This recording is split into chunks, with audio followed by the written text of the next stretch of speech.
Star of the TV show iZombie and the upcoming Damien, Bradley James, has joined the cast of the upcoming Underworld 5, according to a report in Deadline.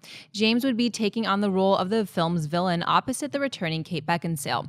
The previous film, Underworld Awakening, was the most successful in the franchise, making just over $160 million worldwide.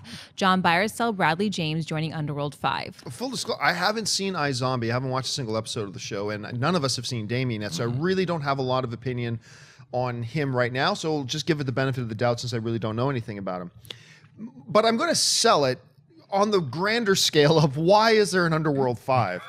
It's brought up that, the last one was the most successful of the franchise at $160 million. That was the most successful of the franchise. Worldwide? I believe so, yeah. And arguably it was the weakest out of all of them. And there have been some bad Underworld films. The first Underworld film is the reason why I get even more disappointed with all of them. The first Underworld film did not blow me away, but there was so much cool stuff there that even though I didn't love the first movie, I was excited about them doing more because they planted so many great seeds, had such a great mythology. It's like, there's all the ingredients here to make a great movie.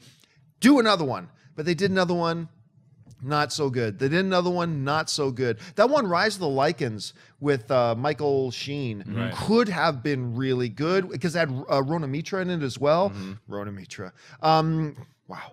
Anyway, so there was a lot of potential there for that one as well. Kind of failed again. Then it felt like the last one they did was like one last gasp to do something, and it was terrible. And so, look, I'll check it out because I'm a sucker for these kind of movies, obviously, so I'm going to be there. But overall, for the premise, I got to sell it. Yeah, I'm a huge Kate Beckinsale fan, so I want to see her in something that's not Underworld. And I don't hate the Underworld franchise. I agree with you. There's a lot of potential in that universe, but it was way too... I felt like somebody walked into French 301, having never taken a class of French, watching the last movie because it was just so over my head what they were talking about. They just assume that you've seen all these other movies, and that shouldn't be the case.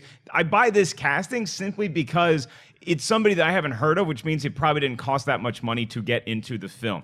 And whereas it would have excited me, maybe expanded the universe to get somebody who's more of a name, I understand this play for Underworld where we're going to make these movies. They're not going to cost a lot of money to make. We're not going to blow our budget on talent. We're going to get people who may be good, but they're not exactly marquee names. We're going to use the franchise name Underworld to sell these movies as opposed to getting some huge star to be in it.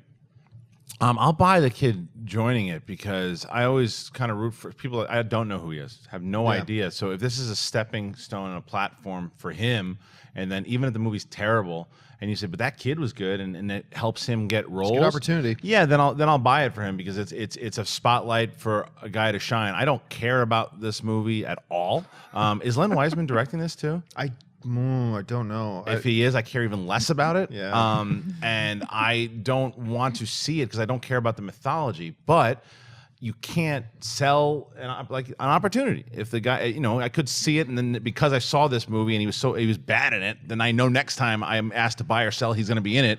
I'm going to sell it. But I hope it's the opposite, and I hope he's good in it. That brings up a question. What happened to Kate Beckinsale? Because Kate Beckinsale, I honestly believe, she's a world-class actress. She's great. She's more than just a vampire in tight leather. And oh my God, I love her as a vampire in really tight leather. Don't get me wrong. But I just feel like she was on the cusp of being a perennial Oscar contender. Every year she was going to be in something. She has all the talent in the world. She's incredibly beautiful. She has great chemistry with her co-stars, generally speaking. I just don't know why she never broke through and became that top 2 or 3 A-list actresses in the business. Decisions. Yeah. Decisions.